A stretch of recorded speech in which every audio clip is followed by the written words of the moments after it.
اذا الشمس کورت، وہ وقت یاد کرو جب سورج کو لپیٹ دیا جائے گا، وَإِذَا النُّجُومُ انْكَدَرَتْ، اور ستارے بکھر جائیں گے، وَإِذَا الْجِبَالُ سُيِّرَتْ، اور پہاڑوں کو اکھیڑ دیا جائے گا، وَإِذَا الْعِشَارُ عُطِّلَتْ، جب اونٹنیاں، ایسی اونٹنیاں جو کہ پریگننٹ ہوں اور ان کے بچے پیدا ہونے والے ہوں، وہ بھی بکھرتی ہوئی ہر طرف نظر آئیں۔ عرب کے لوگ اصل میں جو یہ اونٹنیاں تھی نا، جو پریگننٹ اونٹنیاں تھی، جس طرح آج کل ہمارے سب کانٹیننٹ کے معاشرے میں جب بھینس کا بچہ ہونے والا ہوتا ہے تو بڑی اس کو پروٹوکول سے، بڑی حفاظت سے اس کو رکھا جاتا ہے، کیونکہ آمدہ جتنی روزی ہے اسی سے وابستہ ہوتی ہے۔ تو عرب کے لوگوں میں اونٹ کی بڑی اہمیت تھی۔ اونٹ کے بغیر تو ان کی زندگی سمجھ لے کسی بھی راستے پہ، سفر پہ گزر نہیں سکتی تھی، کیونکہ اونٹ کو اللہ نے ایسی کوالٹیز دی ہیں جو دنیا میں اور کسی جانور کے پاس نہیں ہے۔ 1 مہینے تک بغیر پانی پیے وہ سفر کر سکتا ہے۔ یہ کوالٹی تو کسی بھی جاندار کی نہیں ہے، وہ سٹور کر لیتا ہے پانی اپنے اندر۔ تو جب اونٹنی جو ہے وہ پریگننٹ ہوتی تھی، حاملہ ہوتی تھی، تو وہ بڑی اس کی حفاظت رکھتے تھے کہ اب اولاد ہوگی اس کی تو ہم نے اس کو آگے لے کے چلنا ہے۔ تو عرب کے لوگوں کو اسی چیز کی طرف توجہ دلائے گی کہ جس اونٹنی کو تم بڑا ایسٹ سمجھتے ہو اپنی زندگی میں، وہ قیامت والے دن وہ پریگننٹ اونٹنیاں بھی گویا کہ اس طرح بکھر رہی ہوں گی، ان کا مالک بھی ان سے بے خبر ہوگا۔ اونٹنی ہے کیا، سورہ الحج کے شروع میں آیا کہ جو ماں ہے وہ بھی اپنے بچے کو بھول جائے گی۔ ہر چیز، ہر انسان نشے کی حالت میں دکھائی دیتا ہوگا، حالانکہ وہ نشے میں نہیں ہوگا بلکہ اللہ کا عذاب شدید ہوگا۔ وَإِذَا الْوُحُوشُ حُشِرَتْ، جب سارے وحشی جانور بھی یکجا کر دیے جائیں گے، یعنی اللہ کا ایسا خوف ہوگا کہ وحشی جانور بھی سہمے میں ہوں گے۔ ورنہ آپ سوچ سکتے ہیں کہ بکری اور شیر ایک جگہ پہ جمع ہوں اور شیر بکریوں پہ حملہ آور نہ ہو، یہ دوسرے وحشی جانور بھی آپ کو دیکھیں کہ آپس میں لڑتے ہیں۔ شیر اور چیتوں کی لڑائی ہو جاتی ہے، مگرمچھ اور شیروں کی لڑائی ہو جاتی ہے۔ یہ سارے لڑنے والے جنگلی جانور بھی قیامت والے دن ایک جگہ جمع ہوں گے، لیکن لڑ رہے نہیں ہوں گے۔ وہ ایسا خوف کی کیفیت ہوگی کہ وہ بھی ڈر کے مارے سہمے میں کھڑے ہوں گے۔ انسانوں کی بھی کیا حالت ہونی ہے، تو وہ وحشی جانور بھی۔ بدلے کا دن ہے جی، وہ مالک یوم الدین، قیامت کا دن، بدلے کا دن۔ دنیا میں کسی بڑے سے بڑے بدماش کی بدماشی چل سکتی ہے، لیکن آخرت میں لمن الملک اليوم، آج کے دن کس کی بادشاہت ہے؟ للہ الواحد القہار، اس اکیلے اللہ کی جو سب پہ چھایا ہوا ہے۔ آپ دیکھیں یہ سورۃ المومن کی آیت ہے، اللہ نے قیامت کے دن اپنا نام ہی القہار رکھا ہوا، سب پہ چھایا ہوا۔ تو اللہ تعالیٰ فرماتا ہے اس دن وحشی جانور بھی سہمے میں کھڑے ہوں گے ایک جگہ۔ وَإِذَا الْبِحَارُ سُجِّرَتْ، جب سمندر بھڑکا دیے جائیں گے۔ وَإِذَا دَكَّتِ الْأَرْضُ دَكًّا دَكًّا، آگے جا کے آئے گا نا، زمین کو کوٹ کوٹ کے برابر کر دیا جائے گا، یہ زمین کو فلیٹ کر دیا جائے گا، سارے پہاڑ، اونچی نیچی چیزیں سب ختم کر دی جائیں گی۔ تو ظاہر ہے اس کا اینڈ رزلٹ یہی نکلنا ہے کہ زمین کے اندر جو لاوا ہے وہ باہر آ جائے گا، یا ایٹ لیسٹ اوپر آ جائے گا۔ تو یہ جو سمندر ہے، آپ کو پتا ہے سمندروں کے نیچے بھی آتش فشاں ہیں، بعض اوقات سمندروں کے اندر آتش فشاں پھٹتے ہیں تو ایک نئے نئے جزیرے بھی نمودار ہو جاتے ہیں۔ اکثر ٹی وی پہ خبر بھی آتی ہے کہ فلاں سمندر میں، پیسیفک اوشن میں یا اٹلانٹک کے اندر ایک نیا جزیرہ نمودار ہوا ہے۔ وہ جزیرہ کیسے اوپر آتا ہے؟ نیچے وہ آتش فشاں جو ہے وہ اگلتا رہتا ہے، لاوا، وہ سمندر کے پانی میں ٹھنڈا ہوتا رہتا ہے، وہ لاوا جمع ہو کے پورے کا پورا ایک نیا آئر لینڈ بن جاتا ہے۔ اور وہ آتش فشاں اتنے طاقتور ہیں کہ ان کی وجہ سے بعض اوقات جب پانی کے اندر ابال پیدا ہوتا ہے جیسا کہ آپ کسی پانی کے برتن میں کوئی پتھر پھینکیں تو اس میں سے لہریں جنریٹ ہوتی ہیں نا، تو اسی طریقے سے سمندر کے اندر جب آتش فشاں پھٹتے ہیں نا تو اس کے جو بڑا بڑا لاوا نکلتا ہے وہ بڑے بڑے پتھروں کی فارم میں بن جاتا ہے، لیکن اس کی وجہ سے زمین کے اس لاوے کی وجہ سے سمندر کے اندر ویوز پیدا ہوتی ہیں، جیسا کہ باہر سے پتھر مارنے کی وجہ سے ہوتی ہیں، چاہے باہر سے پتھر مارا جائے چاہے اندر سے پتھر ہو تو وہ ایک دفعہ ویوز تو نکلے گی، اور وہی ویوز ہیں جو سونامی کی شکل میں، اور آپ جا کے ذرا یوٹیوب پہ ویڈیوز دیکھ لیں، ایک ایک سونامی آتا ہے تو لاکھوں لوگوں کی زندگی، کروڑوں کی اور اربوں ڈالرز کی جو کنسٹرکشنز ہیں ان کو ختم کر دیتا ہے۔ تو قیامت والے دن بھی یہی ہونا ہے کہ وہ لاوا جب اگلا جائے گا تو یہ جو بڑے بڑے سمندر ہیں یہ سمجھیں کہ دیگیں بن جائیں گی، جیسے دیگ آپ آگ کے اوپر چڑھا دیں، اب یہ سارے سمندروں کے نیچے جب یہ آگ سلگ رہی ہوگی تو وہ نقشہ وَإِذَا الْبِحَارُ سُجِّرَتْ، جب سمندر بھڑکا دیے جائیں گے، ظاہر سمندر کے اندر آگ لگ جائے گی، کیسے؟ سمندروں کے نیچے وہ آتش فشاں کی دیگیں ہوگی تو یہ سمندر کے پانی بھی گرمائش کی وجہ سے ابل رہے ہوں گے۔ اللہم اجرنا من النار۔ سر انسان کی جائے پناہ کیا ہوگی پھر؟ تو خوش نصیب تو وہ لوگ ہیں جن کو اللہ کے عرش کا سایہ نصیب ہوگا۔ بخاری و مسلم میں حدیث ہے کہ قیامت والے دن اللہ کے سائے کے سوا، یعنی اس کے عرش کے سائے کے سوا اور کوئی سایہ نہیں ہوگا، اور 7 طرح کے لوگ اس کے عرش کے سائے کے نیچے ہوں گے۔ ان میں سے ایک شخص وہ ہے جس نے جوانی میں توبہ کر لی، در جوانی توبہ کردن شیوہ پیغمبری، یہ پیغمبروں کا طریقہ ہے جوانی میں توبہ کرنا، بوڑھا ہو کے تو شیر بھی شکار کرنا چھوڑ دیتا ہے۔ لن تنالوا البر حتى تنفقوا مما تحبون، تم کبھی بھی نیکی کا اعلیٰ درجہ حاصل نہیں کر سکتے جب تک کہ اپنی پسندیدہ چیز اپنے رب کو نہ دے دو۔ انسان کی زندگی میں سب سے پسندیدہ چیز اس کی جوانی ہے، جو جوانی اپنے رب کو دے دے تو ظاہر ہے وہ پھر اس چیز کا حقدار ہے کہ اسے اللہ کے عرش کا سایہ نصیب ہو۔ وَإِذَا النُّفُوسُ زُوِّجَتْ، اور جب جانوں کو جوڑ دیا جائے گا، یعنی مطلب روح اور جسم کا تعلق قائم کر کے مردوں کو قبروں سے نکال دیا جائے گا۔ وَإِذَا الْمَوْعُودَةُ سُئِلَتْ، اور جب کہ اس زندہ بچی سے پوچھا جائے گا جسے زندہ دفنا دیا تھا اس کے ماں باپ نے۔ آپ کو پتا ہے عرب کے لوگ بچی کی پیدائش سے وہ نفرت کرتے تھے، اور آج تک یعنی ہمارے سب کانٹیننٹ کے معاشرے میں وہ فرسودہ نظریات چل رہے ہیں، حتیٰ کہ مسلمانوں کے ہاں بھی چلتے ہیں، ہندوؤں کے ہاں تو بہت زیادہ ہے۔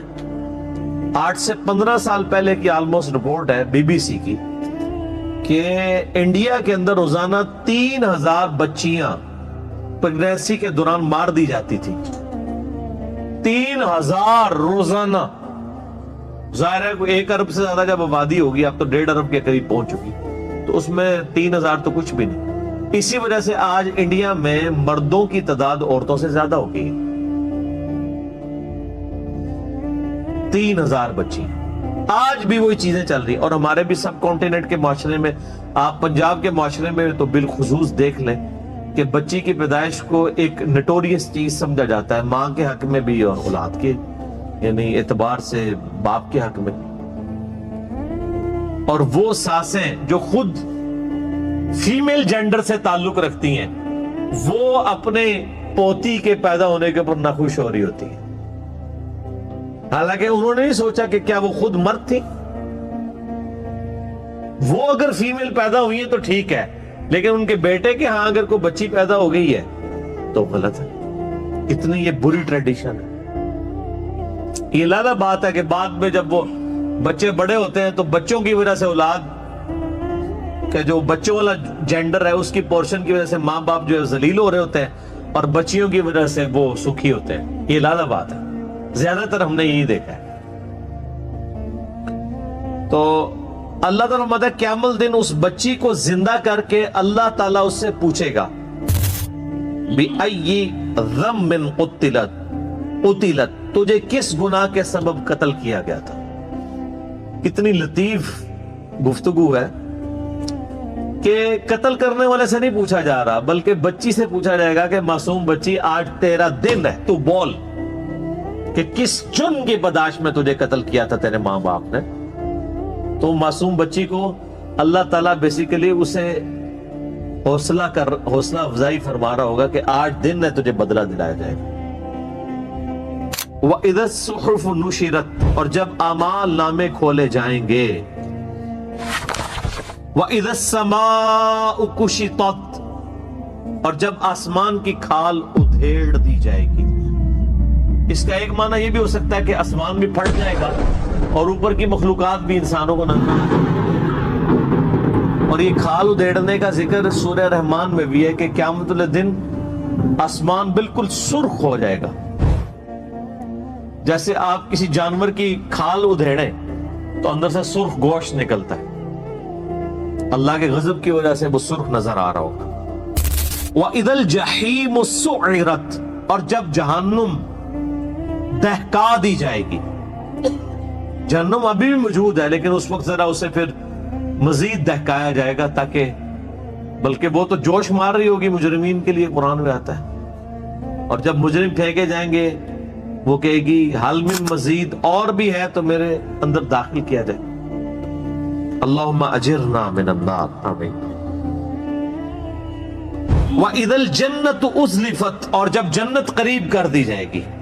یعنی وہیں پہ جن لوگوں نے دنیا میں اچھے کام کیے ان کی حوصلہ افزائی شروع ہو جائے گی. جنت بھی آ جائے گی، حاضر کر دی جائے گی، اور دوزخ بھی.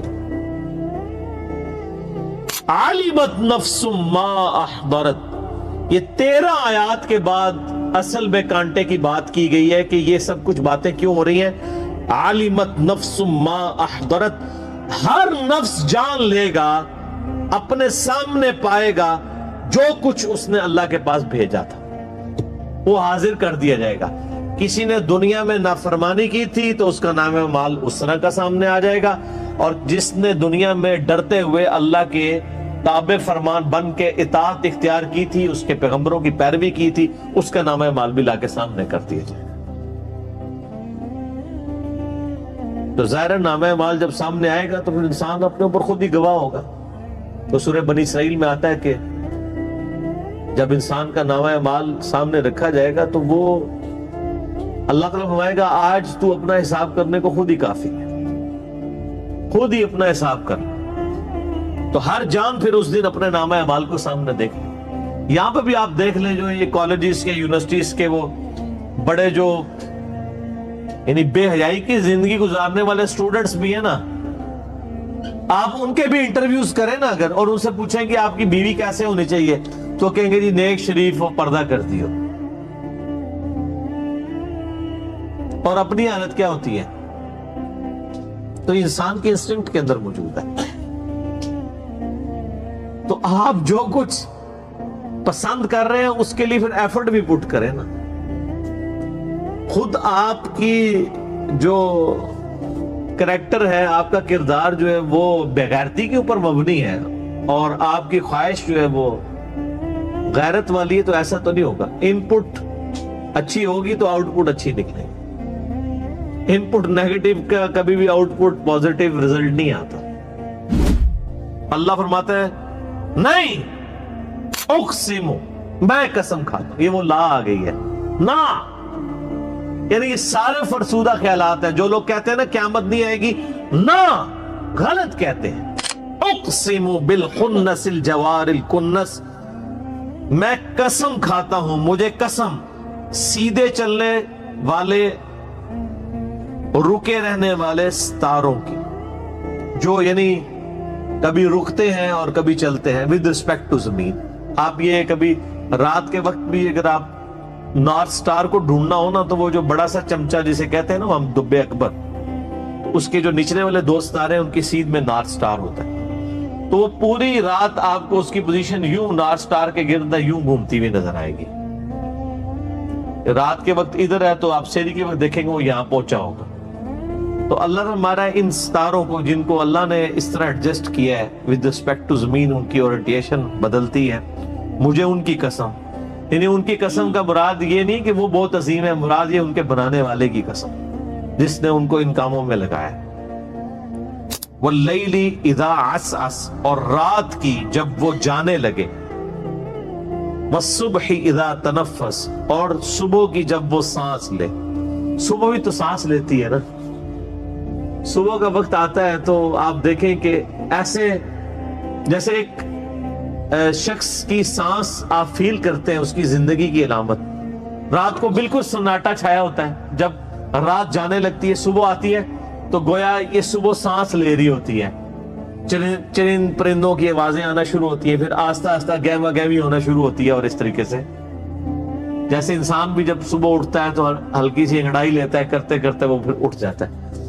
صبح کے وقت جب وہ سانس لے، اِنَّهُ لَقَوْلُ رَسُولٍ كَرِيمٍ، بے شک یہ جو قرآن ہے یہ قول ہے ایک عزت والے رسول کا۔ یہاں رسول کریم سے مراد جبرائیل علیہ السلام، کیونکہ آگے آ جائے گا، اور اس سے پہلے پارہ نمبر 29 میں یہ سیم الفاظ نبی علیہ السلام کے لیے آئے تھے، عزت والا رسول۔ فرشتوں میں رسول حضرت جبرائیل علیہ السلام ہے، جو انسانوں میں رسولوں کے اوپر وحی لے کے آتے ہیں۔ ذی قوت عند ذی العرش مکین، وہ عزت والا رسول وہ ہے جو قوت والا ہے عرش والے کے ہاں، جو عرش کا مالک ہے اس کے ہاں اس کی قوت ہے، اللہ نے اس کو اتھارٹی دی ہوئی ہے۔ مطاع ثم امین، اس کی اطاعت کی جاتی ہے، وہ امانت دار بھی ہے، یعنی جو اللہ نے وہی دی وہ امانت کے ساتھ پہنچاتا ہے، اور فرشتوں کے ہاں اس کی اطاعت کی جاتی ہے، یعنی وہ فرشتوں کا سردار ہے، فرشتے اس کے اوبیڈینٹ، یعنی روح قدس جبرائیل علیہ السلام۔ وما صاحبکم بمجنون، اور تمہارے ساتھی کوئی مجنون نہیں ہے، نعوذ باللہ۔ وہ کہتے تھے کوئی جنات کا اثر ہو گیا نعوذ باللہ اس پیغمبر کے اوپر جو اس طرح کی باتیں کرتا ہے۔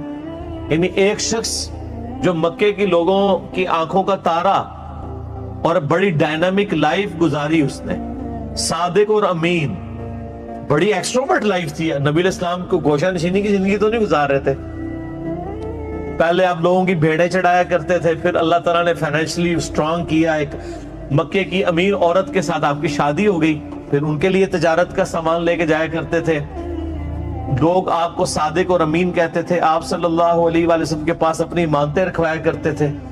اتنا شخص جو اتنا ایکٹیو شخص ہو،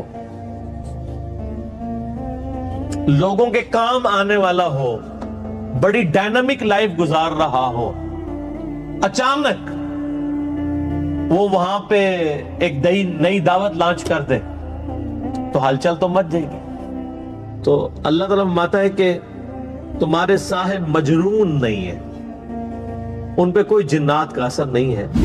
وَلَقَدْ رَآهُ بِالْأُفُقِ الْمُبِينِ، بے شک انہوں نے اس کو افق مبین پہ بھی دیکھا تھا، حضرت جبرائیل علیہ السلام۔ حضرت جبرائیل علیہ السلام کو نبی علیہ السلام نے 2 دفعہ دیکھا، اور دونوں دفعہ کا ذکر قرآن میں موجود ہے۔ سورۃ النجم میں آیا کہ شب معراج بھی دیکھا تھا، اور یہ اس افق مبین کا ذکر ہے جو بخاری مسلم میں آتا ہے کہ نبی علیہ السلام پہ جب وہ دوسری دفعہ وحی نازل ہوئی نا، یا ایھا المدثر، اس وقت نبی علیہ السلام جب پہاڑ سے نیچے اتر رہے تھے، بخاری مسلم کے الفاظ ہیں کہ مجھے آواز آئی یا محمد، میں نے دائیں دیکھا بائیں دیکھا، حتیٰ کہ میرے دل کے اوپر خشیت طاری ہوئی کہ کوئی ایسا بندہ مجھے پکار رہا ہے جس کو میں دیکھ نہیں رہا۔ تو کہتے ہیں میں نے یوں نگاہ اٹھا کے دیکھا تو پورے افق کے اوپر مشرق سے مغرب تک فرشتہ جو ہے جبرائیل وہ چھایا ہوا تھا، اور وہ پکار رہا تھا نبی علیہ السلام۔ تو اسی کا ذکر ہے کہ میں نے اس نبی نے ان کو افق مبین پہ دیکھا ہے، اور دوسری دفعہ شب معراج بھی دیکھا۔ تو یعنی 2 دفعہ اللہ تعالیٰ نے فزیکلی جبرائیل علیہ السلام کو اصلی حالت میں دکھایا، بخاری میں الفاظ ہیں، نبی علیہ السلام فرماتے ہیں میں نے جبرائیل کو اپنی اصلی حالت میں دیکھا، ان کے 600 پر تھے، اور وہ ایک پر ایسا ہے کہ مشرق سے مغرب کو احاطہ کرنے والا ہے۔ اور اللہ کی قدرت دیکھیں کہ اتنا بڑا جبرائیل جب نبی علیہ السلام کے سامنے حاضر ہوتے ہیں تو انسانی شکل میں آ جاتے ہیں۔ جو صحیح مسلم میں کتاب الایمان میں پہلی حدیث ہے، 93 نمبر حدیث ہے، جبرائیل جو سفید کپڑوں میں اور کالے سیاہ بالوں میں ایک بندہ آ کے صحابہ کو چیرتا ہوا سیدھا آ کے حضور کے گھٹنوں کے ساتھ گھٹنے ملا کے بیٹھ جاتا ہے۔ سارے دیکھتے ہیں جی اتنا فرینک بندہ، یعنی نبی علیہ السلام اتحیات کی حالت میں بیٹھے ہیں میں صحابہ کے درمیان۔ اچھا، نبی علیہ السلام اکثر اسی حالت میں بیٹھتے تھے، یہ عاجزی کے زیادہ قریب ہے۔ ویسے تو چوکڑی مار کے بیٹھنا بھی سنت ہے، احتبا کرنا بھی سنت ہے، یعنی گھٹنوں کو اٹھا کے اور یوں ایسے۔ تو اس نے گھٹنوں سے گھٹنے ملا کے نبی علیہ السلام سے کچھ سوالات کیے۔ وہ صحابہ کرام سوال کرتے شرماتے تھے، تو بیسیکلی اللہ تعالیٰ نے انسانی شکل میں یا رسول اللہ بتائیں ایمان کیا ہے، اسلام کیا ہے، اس طرح مختلف حدیث جبریل مشہور ہے۔ تو جب وہ چلے گئے تو نبی علیہ السلام نے صحابہ سے کہا جانتے ہو یہ شخص کون تھا؟ یہ جبرائیل تھا، تمہیں ایمان سکھانے کے لیے آیا تھا کہ تم یہ سوالات نبی علیہ السلام سے بیسکس سیکھو۔ تو یہ اللہ کی جناب قدرت ہے۔ وما هو علی الغیب بضنین، اور یہ نبی غیب بتانے میں ذرا بھی کنجوس نہیں ہے۔ یہاں پہ کسی کے ہاتھ کوئی بڑی ایکسٹرا چیز لگ جائے نا تو وہ چھپاتا ہے باقی لوگوں سے، اور نبی وہ ہے کہ جن کو اللہ تعالیٰ نے یہ غیبی خبریں دی تو وہ بخیل نہیں ہے، بلکہ ہر بندے کو بتا رہے ہیں کہ تمہیں اپنے رب کے حضور پیش ہونا ہے۔ اور اسی میں یہ چیز امپلائیڈ ہے کہ نبی علیہ السلام نے اپنی امت سے کوئی بات نہیں چھپائی، جو دین اللہ نے آپ کو دیا من و عن اسی طریقے سے امت تک پہنچا دیا۔ وما هو بقول الشیطان الرجیم، یہ کسی شیطان مردود کا قول نہیں ہے۔ وہ کہتے ہیں جنات کا اثر ہے، شیطان بھی تو جن ہے نا، کہا جا رہا ہے کسی راندہ درگاہ کا نہیں ہے یہ قول، بلکہ یہ تو اللہ کا فرشتہ ان پہ نازل ہوتا ہے۔ فَأَيْنَ تَذْهَبُونَ، تو کدھر پھرے جا رہے ہو، اس قرآن سے کیوں بھاگ رہے ہو؟ ان ہوا الا ذکر للعالمین، یہ قرآن تو نصیحت نہیں ہے مگر سارے جہان والوں کے لیے۔ یہ ہوا کی ضمیر قرآن کی طرف بھی جا سکتی ہے اور نبی علیہ السلام کی طرف بھی، کہ یہ نبی الذکر ہے اللہ کی طرف سے، اللہ کی یاد دلانے والی ہستی ہے سارے جہان والوں کے لیے۔ وما ارسلناک الا کافۃ للناس بشیرا ونذیرا، اور ہم نے اس نبی علیہ السلام کو نہیں بھیجا مگر پوری انسانیت کے لیے ڈر سنانے والا اور خوشخبری دینے والا۔ وما ارسلناک الا رحمۃ للعالمین، اور اے محبوب صلی اللہ علیہ وآلہ وسلم ہم نے نہیں بھیجا آپ کو مگر سارے جہان والوں کے لیے رحمت بنا کر۔ لمن شاء منکم ان یستقیم، لیکن ہدایت وہی پائے گا جو تم میں سے سیدھی راہ پر چلنا چاہے۔ بڑی امپورٹنٹ بات ہے کہ یہ قرآن سے نبی علیہ السلام کی مبارک تعلیمات سے ہدایت اسے ملے گی جو خود بھی چلنا چاہے۔ مجھے ڈاکٹر سرار صاحب کی بات یاد آ گئی، بیان القرآن آپ کو پتا انہوں نے ریکارڈ کرایا نا، جب آخری لیکچر آیا نا 108 نمبر، جس میں یہ پارہ نمبر 30 مکمل ہوا، ان کے 108 لیکچروں میں ہوا ہمارا 334واں چل رہا ہے، 3 ٹائم سے بھی زیادہ ہو جائیں گے۔ تو اینڈ پہ انہوں نے کہا میں دعا کرواتا ہوں، لیکن دعا کرانے سے پہلے انہوں نے بڑی پیاری بات کی، انہوں نے کہا یہ دعا اسی کے لیے ہے جو واقعی چینج ہونا چاہتا ہے۔ اگر دعا کرتے وقت آپ یہ کہہ رہے ہیں کہ اے اللہ مجھے دین اسلام پہ چلا دے، اے اللہ مجھے نبی علیہ السلام کے راستے پہ چلا دے، اور دل میں یہ آ رہا ہے کہیں چلا ہی نہ دے، داڑھی رکھنی نہ پڑ جائے، اللہ اور رام کی تمیز کرنی نہ پڑ جائے، تو انہوں نے کہا پھر یہ اسی طرح کی دعائیں ہیں جس طرح امام مرشد کراتے ہیں اور چلے جاتے ہیں۔ تو اگر واقعی آپ دعا کرنا چاہتے ہیں تو پھر تو آپ دعا کریں، ورنہ انہوں نے کہا کہ میں بھی روٹین سے کروا دوں گا، آپ بھی روٹین سے کر لیں۔ تو یہ بڑی پیاری بات ہے، اللہ تعالیٰ ہمارا رہا ہے کہ قرآن میں اور نبی علیہ السلام کی ہستی میں اس شخص کے لیے ہدایت ہے جو خود سیدھا ہونا چاہے، اس کا مطلب کیا ہے کہ یہ اللہ نے رول بنا دیا، جو خود سیدھا ہونا نہیں چاہے گا اسے اللہ بھی سیدھا نہیں کرے گا۔ تو یہ جو آپ نے کہانیاں کرائی ہیں، دعا کرو جی اللہ توفیق دے دے، یہ کوئی چیز ہی نہیں اسلام کے اندر۔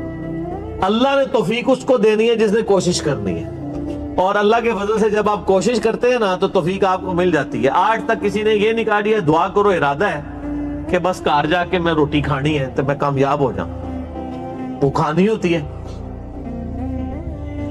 بندہ ٹوائلٹ میں جا رہا ہو، کسی نے کہا جی یہ دعا کرو ارادہ ہے کہ میں نے جا کے ابھی پیشاب کرنا ہے تو میں کامیاب ہو جاؤں، حالانکہ یہ بہت بڑی چیز ہے کہ کامیاب ہو جائے۔ جن کے پیشاب بند ہوئے ان سے ذرا پوچھیں، ایون بزرگوں کے بھی جب پیشاب بند ہوتے ہیں نا، وہ بھی آغا خان لے کے جاتے ہیں ان کو۔ یہ لادہ بات ہے کہ آپ کے پیشاب بند ہوتے ہیں آپ کو مزار پہ لے کے جاتے ہیں، اور مزار پہ جو بزرگ بیٹھے ہیں جب ان کا پیشاب بند ہوتا ہے تو وہ مہنگے ترین ہاسپٹل میں جاتے ہیں۔ ایسے یہ کیوں ہوتا ہے جی؟ آج تک آپ نے سنا ہے کہ کسی بزرگ کے بیمار ہونے پہ اسے کسی دوسرے بزرگ کے مزار پہ لے کے جائیں؟ بلکہ وہ تو مہنگے مہنگے ہاسپٹلز میں علاج کرا رہے ہوتے ہیں، اور وہ تو ہمیں تب پتہ چلتا ہے جب وہ ویڈیوز چڑھتی ہیں کہ جی وہ فلاں ہاسپٹل میں فلاں کی بھی عادت کے لیے حاضر ہوا، فلاں بھی عادت کے لیے حاضر ہوا۔ مجھے یہ بڑی حیرانگی ہوتی ہے کہ یہ لوگ تو ہمیں مشورہ دے رہے ہوتے ہیں کہ فلاں جگہ جائے، خود یہ ہاسپٹلز میں کیوں جاتے ہیں جب پیشاب بند ہو جاتا ہے؟ بلکہ بازار پہ بھی جانے خود نگاہ مار کے اپنا پیشاب جاری کر دیں۔ جو لوگوں کے معاملات سیدھے کر رہے ہیں وہ اپنے پر خود کیوں نہیں نگاہ مارتے ہیں؟ وہ کہانیاں، ساری کہانیاں، سب کہانیاں چل، اس سے کچھ بھی نہیں ہونا، یہ سب کچھ جھوٹے انہوں نے لبادے اپنے اوپر اٹھائے۔ بل اس کے اوپر اللہ فرماتا ہے میں اسے ہدایت دوں گا جو سیدھی راہ پہ چلنا چاہے۔ اسی کا کلائمیکس ہے اِنَّا ہَدَيْنَاهُ السَّبِيلَ، ہم نے سیدھا راستہ دکھا دیا ہے، اما شاکرا و اما کفورا، اب تمہاری مرضی ہے ناشکری کی روش اختیار کرو یا شکر گزاری کی۔ یعنی میرے پہ نہیں رہنا کہ میں کنوں پکڑ کے تو مسجد ہی پہنچانا ہے کہ بھی اذان ہوئی ہے تو آپ خود بخود آپ کے قدم مسجد کی طرف چل پڑے، ایسے کوئی نہیں ہونا۔ ایسے ہونے لگ پڑے پھر جنت بھی نہیں تھی نا ملنی۔ جنت تو ہے ہی آپ کی اپنی چوائس کے اوپر ہے۔ اور سورہ العنکبوت کی جو آخری آیت ہے وَالَّذِينَ جَاهَدُوا فِينَا، جو لوگ کوشش کریں گے ہماری راہ میں، لَنَهْدِيَنَّهُمْ سُبُلَنَا، ان کے لیے ہم اپنی راہیں کھولیں گے، وَإِنَّ اللَّهَ لَمَعَ الْمُحْسِنِينَ، اور اللہ تعالیٰ محسنین نیکوکاروں کے ساتھ ہے۔ تو جو کوشش نہیں کرے گا کچھ بھی نہیں ہونا اس کے۔ اور آپ دیکھ لیں، آپ جو جس کے لیے چیز کے لیے ایفرٹ پٹ کرتے ہیں وہ ہو بھی جاتی ہے۔ کوئی بہت ایسا مسئلہ ہو جو آپ کے قابو سے باہر ہو جائے، لادہ بات ہے۔ آپ نے جو اپنی زندگی میں جن چیزوں کے لیے ایفرٹ کی ہوئی ہے نا، وہ اکثر چیزیں آپ کو مل ہی جاتی ہیں، اور جن چیزوں کو آپ نے کیجول لیا وہ پھر کیجول ہی رہتی ہے۔ مجھے بتائیں اس کائنات میں سب سے قیمتی چیز کون سی ہے؟ ایمان۔ تو آپ یہ سمجھتے ہیں کہ وہ ایمان جو ہے وہ سب سے سستے طریقے سے آپ کو مل جائے گا؟ انگلش میں ایک محاورہ ہے کوالٹی نیور کمز چیپ، معیار اور کوالٹی کبھی سستی نہیں ملتی۔ تو اس کائنات میں سب سے معیاری چیز ایمان ہے، وہ آپ کو سستا ملے گا۔ یہ وہ ٹکٹ ہے جس کے اوپر آپ کو جنت میں ہمیشہ کی زندگی ملنے والی ہے۔ دنیا میں آپ مہنگے سے مہنگا بھی ٹکٹ کسی جگہ خوبصورتی کے، کسی آپ چڑیا گھر میں چلے جائیں یا کسی باغ کے اندر، وہ بھی چند گھنٹوں کے لیے ہوتا ہے، اور ہمیشہ کے لیے، ہمیشہ کی زندگی کا ٹکٹ وہ آپ سمجھتے ہیں مفت مل جائے گا؟ تو اللہ تعالیٰ ہمارا ہے ان ہوا الا ذکر للعالمین، یہ قرآن اور نبی علیہ السلام تو نصیحت ہے سارے جہان والوں کے لیے۔ لمن شاء منکم ان یستقیم، اب تم میں سے جس کی مرضی ہے سیدھے راستے پہ چلنا چاہتا ہے تو ضرور چلے، لیکن ساتھ ایک بات کلیئر کر دی، وما تشاءون الا ان یشاء اللہ رب العالمین، رب سے کبھی بے نیاز نہیں ہونا۔ کوئی یہ نہ سمجھ لے کہ میں اکیلے ہی سب کچھ ہوں۔ اسی لیے مسئلہ تقدیر کو بھی ہمارے ایمان کا حصہ بنایا گیا۔ صرف اپنی مرضی بھی کوئی چیز نہیں ہے اور صرف تقدیر بھی کوئی چیز نہیں ہے. یہ اللہ کی منشا اور انسان کی منشا جب شامل ہوتی ہے نا پھر انسان ہدایت تک پہنچتا ہے. تو اللہ سے بے نیاز نہیں ہونا. وما تشاؤون الا ان یشاء اللہ. اور تم تو چاہ ہی نہیں سکتے جب تک اللہ نہ چاہے. رب العالمین جو سارے جہان کا پالنے والا ہے.